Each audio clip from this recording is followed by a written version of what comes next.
यार करवा चौथ में थोड़े दिन बचे यार, ये आदमी मुझे पैसे दे नहीं रहा। कैसे जुगाड़ करूं पैसों का। काश ये अपने 50,000 रुपये रख के कहीं भूल जा और वे मेरे हाथ लग जा, तो मैं एकदम उड़ जाऊं, अपनी ड्रेस भी ले आऊं और फिर तो मैं मेकअप भी खरीद लाऊंगी।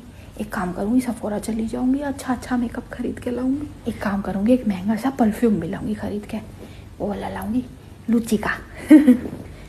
ना यार, पर यो आदमी इतना चंट है, यो यूं भूल जाएगा इसकी बहू कौन है, पर 50,000 रुपये रख के नहीं भूल सकता कहीं। यो तरकीब काम ना करे, कुछ और जुगाड़ लगाना पड़ेगा।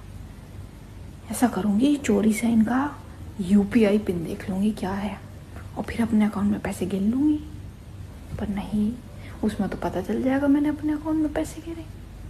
क्या करूं, भगवान करे इनको रात को सपना आए, सपने में कोई ने बोले तुम अपनी बीवी को 50,000 रुपये दोगे तो तुम्हारी तरक्की हो जाएगी।